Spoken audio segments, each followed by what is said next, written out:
1 on Wednesday, August 23rd, 2017. I'd like to call our meeting to order. So if anybody wants to move forward, they can. If not, then stay seated. We have our fifth board member, April Royce, not with us tonight in person, but with us tonight in voice. April, can you hear me? I can hear you just fine. Wonderful. I have a couple questions I need to ask you before we continue with our meeting. Where are you? I'm going to ask all three questions, then you can answer. Where are you? Who are you with? If you are, you'll need to identify who's in the room with you, and why are you not here? I'm in Boucher, Canada. I am in the room alone, and I had to make an unexpected work trip, so we are testing this out. Wonderful. All right. Thank you so much. All right, roll call. Now that April's officially with us. April, actually I'm going to start with Mr. Moynihan over on the far side. Sean Moynihan, Principal, Sunapee High School. Megan Reed, Assistant Principal, Sunapee High School. Jody Bergen, Principal, Sunapee Central Elementary School. Your Director of Student Services. April, you're up. April Royce, a school board member. Thank you. Jackie Balch, Student Representative. Edward Anderson, School Board. Brian Garland, School Board. Paul Scarron, School Board. Russ Holden, Superintendent. Kelly Whistles, Business Administrator. Jesse Tyler, School Board. Kate O'Connor, Board Secretary. All right, thank you. Next on the agenda is Pledge of Allegiance and Moment of Meditation. I pledge allegiance to the flag of the United States of America and to the republic for which it stands, one nation, under God, indivisible, with liberty and justice for all.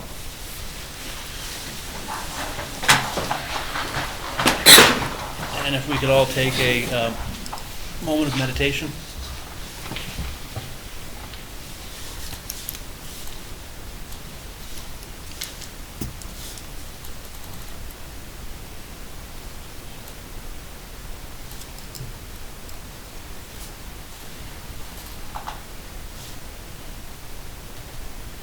All right, thank you. Next on our agenda is the approval of the school board minutes. Minutes from June 7th school board meeting and the minutes from the June 7th non-public meeting. Is there a motion? I'll make a motion to approve the school board minutes for June 7th as well as the non-public. Motion made by Ed. Is there a second? Second. Second. Hearing a second from Jesse.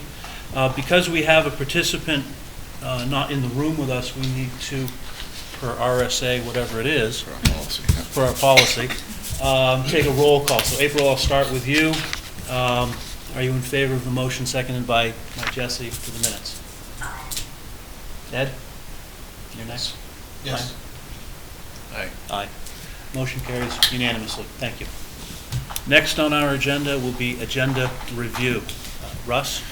So if we could add under action items, D, approved proposed natured classroom field trip. The field trip's going on. It will happen after our September meeting, but I want to make sure that that's approved. They have some fundraising and information to get out to parents, and was given to me just last week. So if we could add that, that would be great. And I have a few additional names to add when the coaches come out. Okay. Any objections to that from the board? No. Hearing none, we'll move forward. Next on our agenda is public forum. This portion of our public forum is designated for items that are on the agenda, so I will open it up to the public for comment.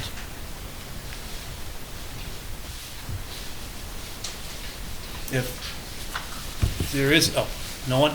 Okay, sorry, I thought you were ready to get up and go. Seeing no movement towards the microphone, I'll close the public forum portion of this meeting for this section and move on to school updates. Student representative. All right, so a lot of kids staying active over the summer with a summer soccer team, volleyball, basketball, and baseball. Some kids doing 3 sports at a time, so busy every night. And varsity tryouts were last Monday through Wednesday, and some sports carrying it out a little longer. And they're full rosters, so that we have a lot of kids playing sports this year. And I've heard from a lot of different students that they are very excited for the hike that we will be doing for the second half of the first day of school. So I'm looking forward to that, and I know a lot of other kids are. Thank you so much, Jackie. Moving on to Sunapee Central Elementary School.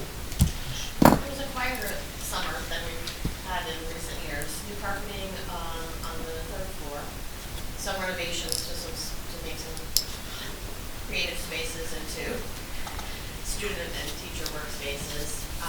We have our fourth annual family night tomorrow night to welcome students to the school, and it's sponsored by our PTO, and there's food and games, and it's a good opportunity for families to see classrooms, meet teachers before the first day of school. Less anxiety ridden. We've had teachers doing professional development all summer, competency work, literacy work, math, and we're focusing on math, we're doing math program this year, so we have a math consultant coming in tomorrow, who's in professional development person. What time does the family night start, sorry? It's 5 to 7. Thank you. Does the board have any other questions? No, thank you so much. Moving along to the Sunapee Middle High School. Yeah, like Ms. Bergen said, relatively quiet summer. I'll let Mr. Holden later update on the building projects, because I would forget something. We had our 6th grade orientation tonight, our new student orientation tonight, and our 9th grade orientation tonight. It's relatively laid back, but just letting the students come in. The 9th grade students, Mr. Cooney does a presentation as they start to worry about grade point average and what classes they should be taking, and sequence of courses, things along those lines. 6th graders come in and are really happy just to learn a marker combination. And the new students, just getting them in the building, and we had some existing students. Some of the existing students were new students a couple of years ago. We were able to give them a tour of the building and just get some paperwork things out of the way, which aren't necessarily fun today, but they're also not fun in the second day of school either. And so we're able to bring them in and do that. Great participation levels. Speaking with 6th grade teachers, virtually all the new 6th grade students were here, and same with the freshman students. So that was very good to have a busy end to what was been a quiet summer.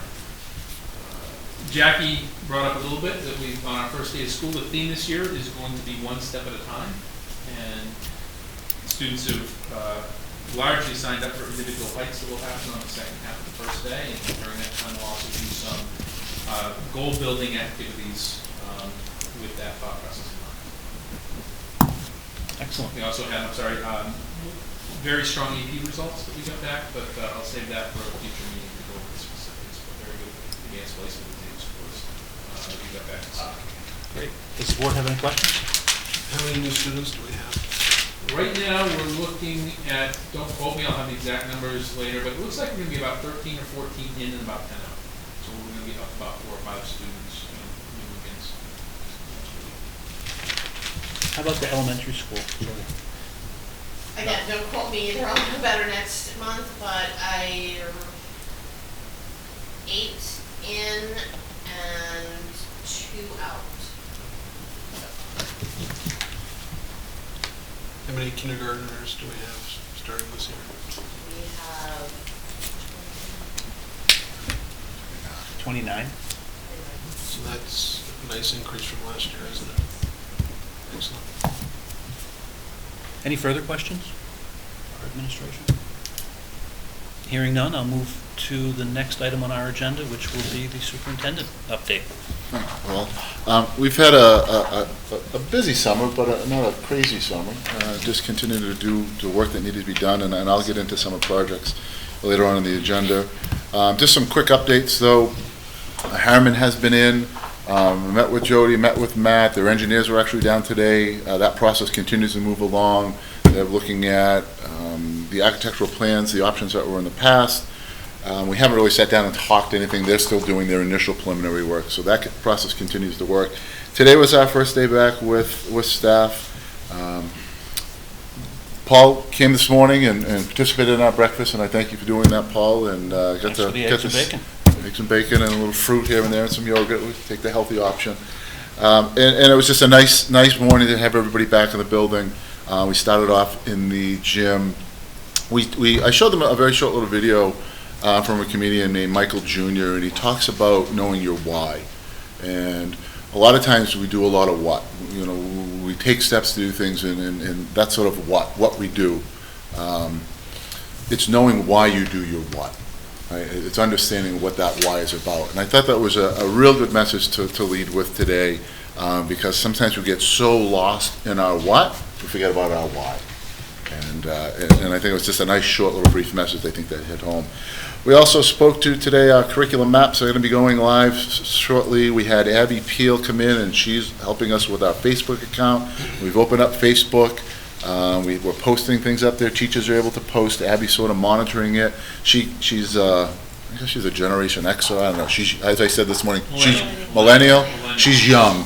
And she brings a completely different perspective to some of us old folks regarding social media and the positives that can really come out of it, can come with it. And she runs a strategic social media company, and she's actually picked up 4 or 5 different schools this year, and I know she works with some other folks within the community. So she gave a nice overview of social media and how we're going to be able to use Facebook. In the month that we've been open on Facebook, I saw today we had 131 folks, register, friend us, I don't know, yeah.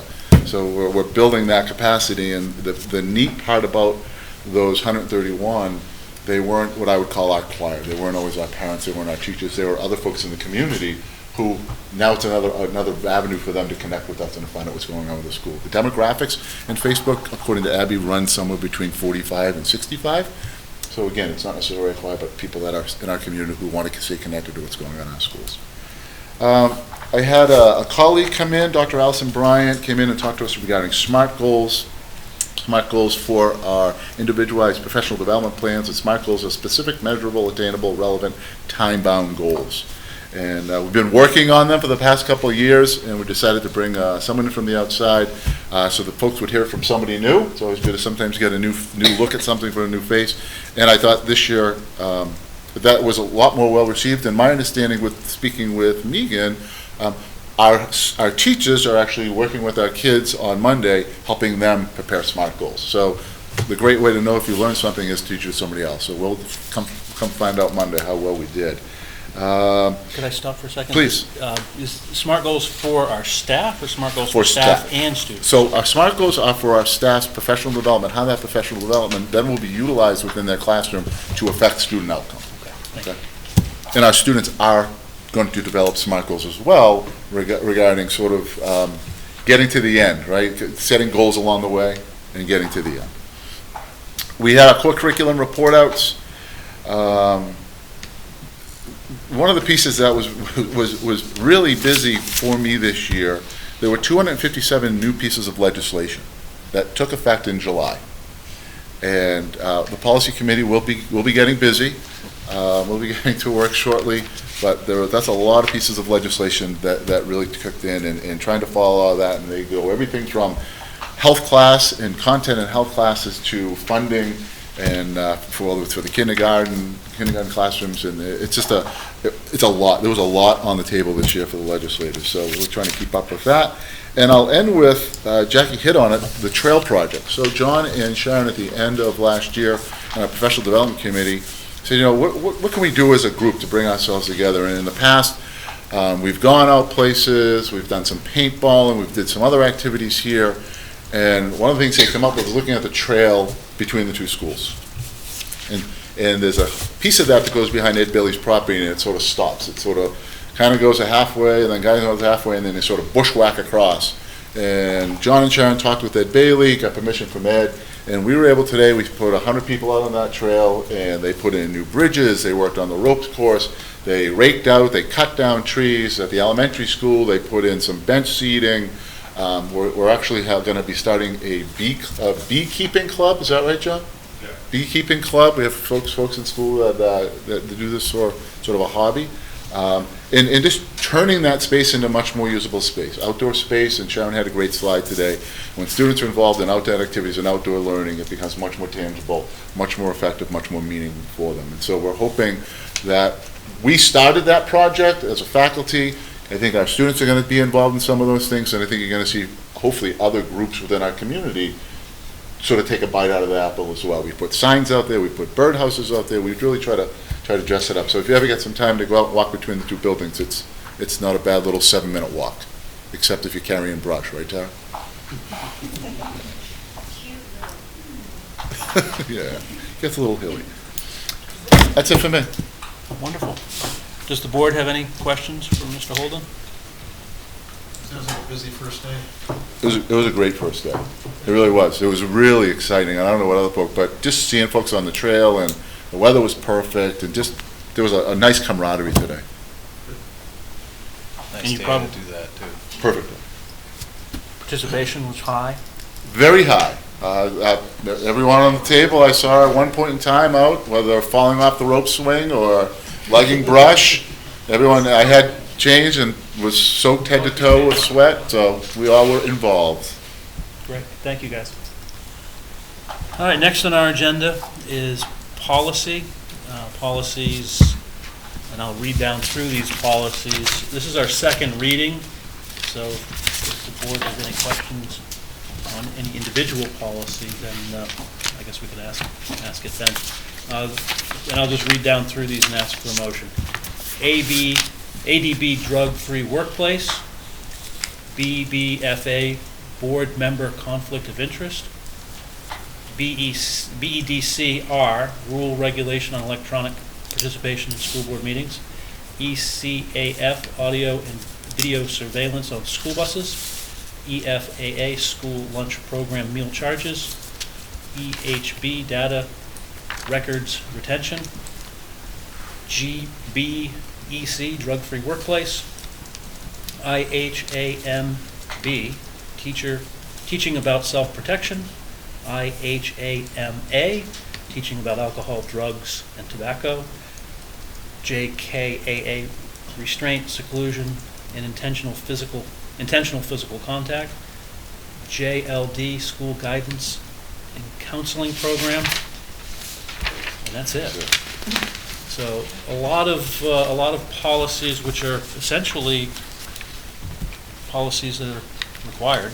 These are all policies that were updated in the spring of 2017. So I'll entertain a motion, please. Make a motion that we approve the policies as presented. A motion made by Brian Garland. Is there a second? I'll second the motion. Seconded by Ed. We will need a roll call vote, so I'll start with you, April. Sorry, Oh. can I ask just one question before? Please. Why are there two drug policies that are identical with different numbers? It's a great question, Brian, and I will go back to my notes. If I remember correctly, we have them in our policy, this is the way they're labeled in our policy, and we have them in two different places, so we just updated them. So in the School Board Association, like, you can put it either or, we put it both, and so we just replaced it both. That's all. Another question too.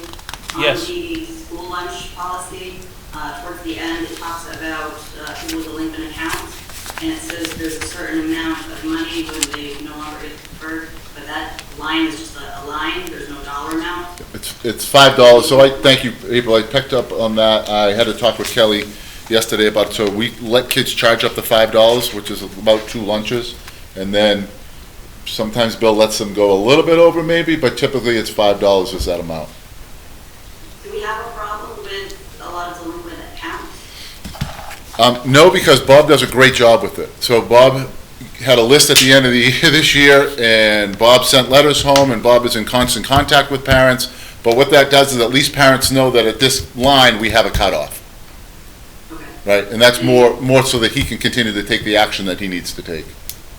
Okay, and you think the $5 is appropriate? My concern is just, a child being picked on because they're getting an alternative lunch over 2 lunches over the limit. Yeah, and Bob's real good with that. I say it's a $5 limit, but he may let that go to $8.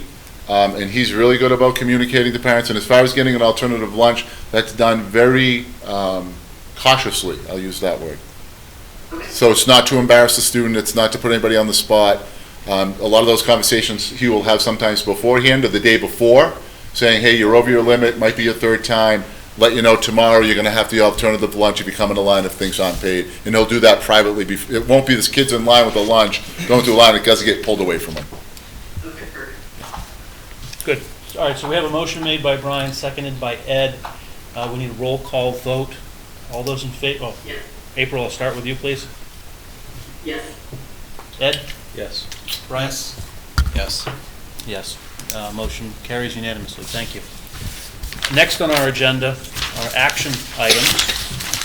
And the first one on our list of action items is proposed strategic plan.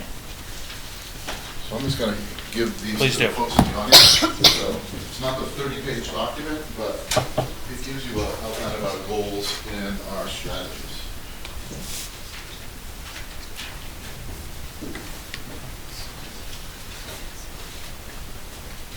So I'm going to hand this to you, Russ, to explain what it is that we're looking to approve. So last year, folks, you remember you approved for NESDEC to come on board and help us develop a strategic plan.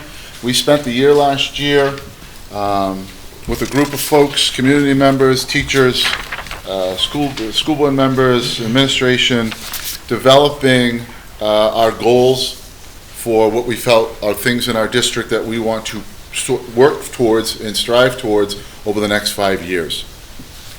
We had focus groups that were held by NESDEC with students, faculty members, and again, community members.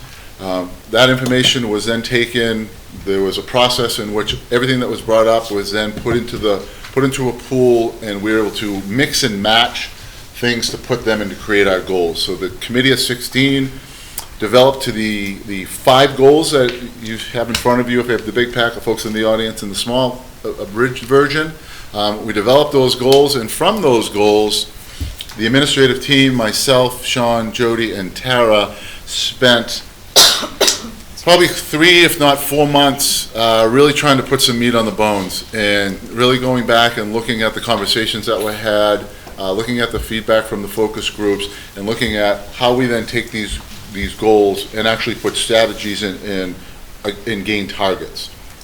So in the long plan, you will see that there is the goal, there is the strategy, who's responsible for it, what some of the necessities are, how we're going to get there, a timeline, and what our outcomes are. It's lofty, I will say that, and if we could get 2/3 of this accomplished in the 5 years, we've done a lot. And I'll give you a brief synopsis of how I look at it. Goal 1 really talks about curriculum and competencies, and we've talked about integrating our STEM. So it's much more of a curriculum focus. Goal 2, again, the strategies are there, but there's things like social emotional training and looking at student recognitions, inclusive learning environments, and family engagement. And we've talked about things like end of class, middle of class surveys for students and parents to give teachers feedback along the way. Goal 3, knowing that we have lots and lots of data, making that data available in a user-friendly manner and readily available, and then using that data to help drive instruction, looking at things like levelized diplomas potentially at the high school. Goal 4, pretty specific there, looking at homework practices, school schedules, extracurriculars, whether we have enough, whether we have too many, the timing of those, and looking at assessments and what that schedule looks like and that impact on our school year. And then our goal 5, looking at our recruiting processes, developing a mentor program, looking at professional development, and really taking a hard look at our evaluation process for teachers and staff, and working with the S Today and revamping that model to a little more of a user-friendly model that doesn't have a rubric that has 62 components to it. So it's been a lot of work. I feel really positive, and I hope the administrative team feels really positive of the work that we did. Again, it's lofty. You know, I say right now that if we get to 2/3 of it, we've done really well. We've done really well. There are some things that a lot of stuff's going to go to committee, and committees from either school, they're going to work on things. Jody had mentioned this just in her update that she sent a group out to work on competencies. Competencies are going to be a big piece that Kate is going to look at. Middle high school is going to be doing some revision there. I think it helps, I know it helps drive our district forward.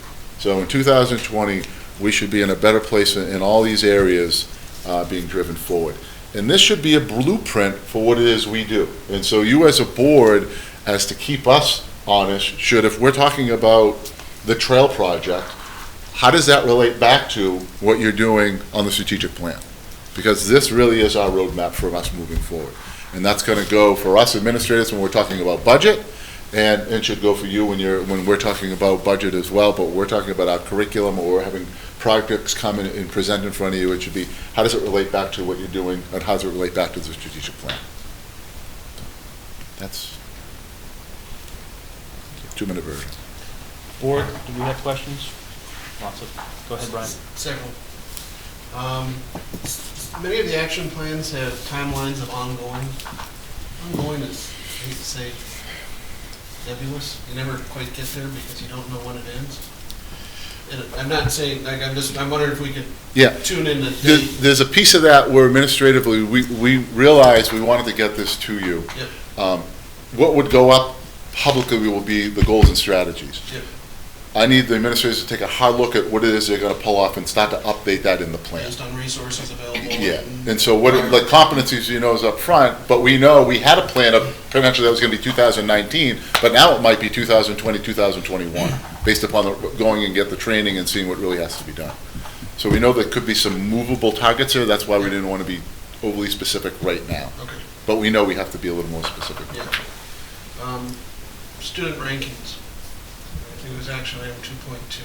Mhm. How does, that's an important component for college admissions, so if we start playing with the rankings, how is that going to affect our graduating class and their ability to apply to colleges and get accepted to colleges? Sure. Sean, you wanna? Yeah, I'll speak to two things. I think just on the ongoing, one thing I can think of, we spoke about a lot, like for curriculum. We're always, curriculum is ongoing. And we have, within our curriculum process, the English curriculum could be in stage 1, the math could be in stage 2, the science could be in stage 3. So some of those pieces are ongoing. I guess I was looking for mileposts, so that if you're doing that, then English will be fall of 17, math would be. And those winter are of- those are actually within the, Yep. the curriculum committees. Right, we have a document that has that outline. Specifically to the class rank, that is something that a lot of schools are going to, quite frankly. We brought up it with the students in principal's advisory, and I'll let Jackie speak to it in a minute because she was there, but there were a lot of students who really felt positively to possibly make some adjustments to that. Now, we've talked to colleges as well, and it's not totally going away from the student recognition, but what we find sometimes, which other schools find as well, is you have students pitting themselves against other students, and they're more concerned with, I'd rather have the 94 and be number 1 over the 93 than I would be having a 98, for instance, and focusing on that, and potentially going to a college model, where you go to cum laude, the magna cum laude, the summa cum laude, and having that. And the feedback we've had from colleges, they certainly want to be able to still be able to see where students have fit into there. So again, if we had 32 students, that would be out of last year we had a large graduating class. So 32 out of 40 were cum laude. That's not going to give them a lot of information. Sure. And I think what's important as well on the strategic plan is that those are things that have been discussed, that people have interest in, and I think an important piece of that, I use the math department. The goal years ago in the math department was to go out and look at integrated math at the high school level. They did. They met all the parts of their goal for the most part. They went out and examined it and went out to other schools, and in the end, they decided not to adopt the integrated math. It wasn't that we didn't meet the purposes of the strategic plan, but some of these things are looking at those. So I know the students are interested in coming up with, we're still recognizing student achievement, but it's not necessarily based on, and we have years where the difference between 1, 2, and 3, quite frankly, are a tenth of a point, 100th of a point, 200th of a point, and you might have a year where 3 students are at a 98, and the next year the valedictorian's out of a 93, and you can still differ that based on the cum laude model. And I'm not saying we're going to go there, but we had discussed it, and I feel the students, there were components of that the students liked the idea. Now, before we did something like that, there'd be a lot more discussion and all those things. I've spoken a lot about it. Jackie, I know we've talked about it a little bit as well, so maybe you might have a few thoughts on it. And during principal's advisory, there was a lot of positive feedback about students wanting to change from it. Because I know it can be frustrating for students if they have straight A's and they're trying to be at the top of their class and they're still at 5th place or still at 6th place, but they're pushing themselves and they're not getting the recognition that they feel they deserve because there's just a couple kids in their class that are a little smarter than them. So they're pushed back a little further in the line. So I feel would be something positive to change to the cum laude and Well, again, it's still kind of recognizing, stuff. and there Yeah. would be a difference between the student who had a 3.9 and the 3.5, for instance. Yeah, there's a difference there, they're both good students, but it might be, we're reporting out to colleges that we had 3 students this year that had a 3.75 or 4. So again, we're in discussion pieces of it, as opposed to, quite frankly, before we were thinking up that, would have to come to school. Yeah. Okay. Any more questions, Brian? The action 5.4B, there's a meeting with SAT, or is it STA? I think it's the Teachers Association.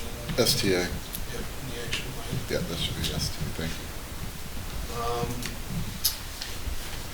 I had another question just about 2.3C, and that was the environmental, emotional, I think, action plan. And that probably comes back to why is it so far out? Why can't we be doing it sooner?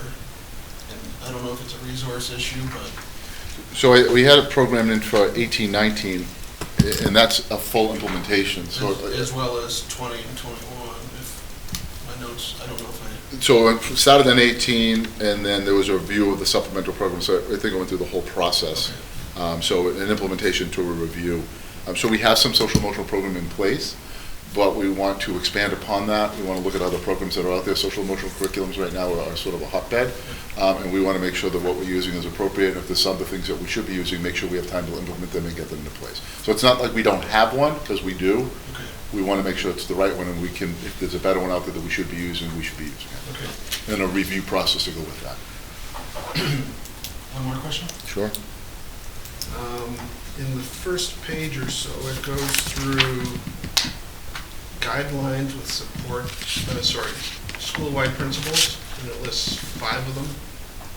Then it goes guidelines which support these 5 principles.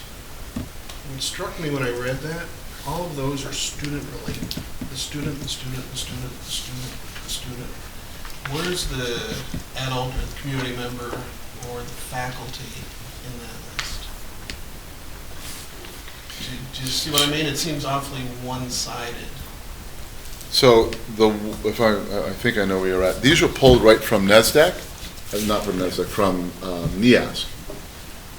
These are the social and social academic expectations from NEAS. Yeah.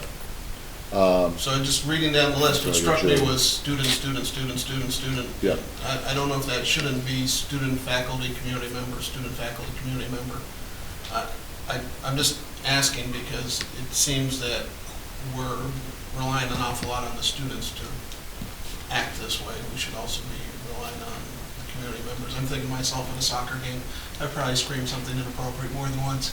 So that's, where do I fit into setting the tone and living the school-wide principles?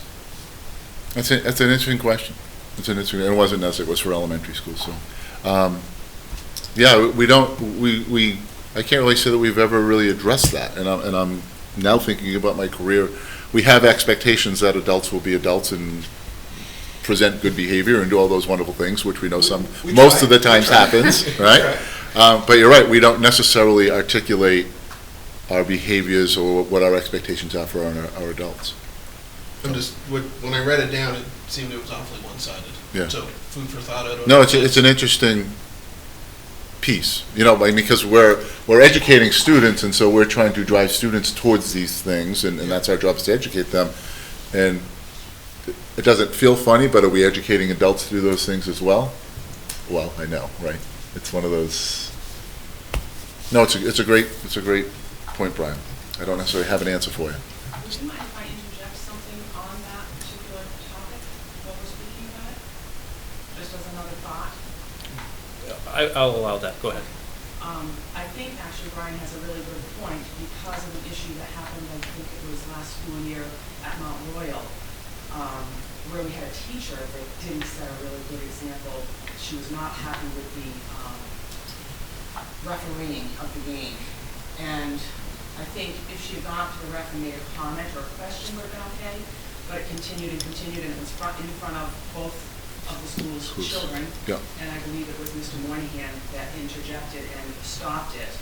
And that was one of our teachers. Sure. So it probably is a really good idea to put that in there. I think it's a great idea, Brian.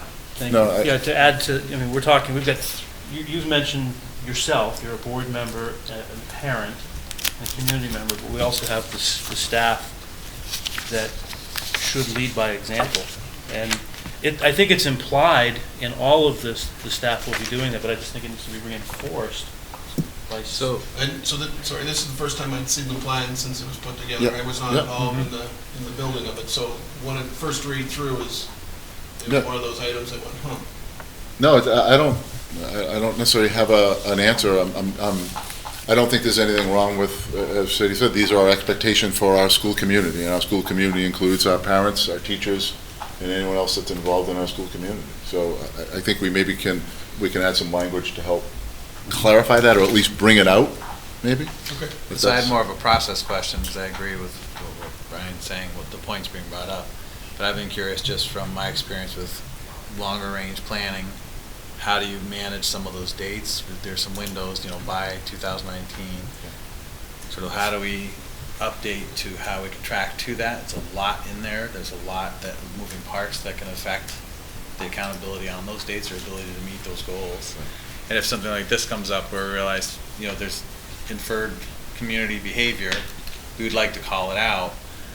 What have we done for process? What do we have in process where we say, we like the document, like I'm supportive of the document, I see this now, I think this is a valid point. Yeah. I don't want to stop all the good work by the community for one particular point. Is there some room to do some amendments if it becomes more, if we over time, we've got a 5-year window, decide some of these things like what Brian brought up, maybe really we do want to have it stated implicitly. Is there room to? Yeah, I would say this is a very tangible document, right? And I would imagine that we would either report, or I would report out once, if not twice a year, on sort of updating you where we are with things, and or potentially whether it's a change of date, or we had an issue come up that maybe that rises to the level that we want to put into this document. So I think it needs to be a very tangible document, Tessie, and I think we can just look to do that at the board level, whether it's through a review process or just maybe even something that's on the agenda every other month or every month or whatever it may be. Yeah, because if then it keeps it more relevant. It keeps Absolutely. it keeps coming up both sides, where if people, anybody in the community wants to speak to it, and it's something that can be considered and added to, then it keeps it more front and center and more of a living document. I just worry that the amount of good work that went into this, if we don't keep it forefront with some of those openness to the tweaks and amendments as we priority shift, it can be a very different world in education in 5 years when this thing's done. Sure. So just sort of thinking that those are more my questions that I had for this than the specifics that Brian got into. So, thanks. Thank you, Jessica. April, Ed? Well, I was just going to say, do we want to, the approval to include these changes right now? So we can put it down. Jesse, Ed, Brian? Do the principals that did the heavy lifting to draft it, that's a little bit what I was trying to ask is, if we're fine with everything else at this point, we go ahead and approve it with the understanding that the folks that did the heavy lifting have a specific point to consider and come back to. That's what I'm in favor of, so that we can get it to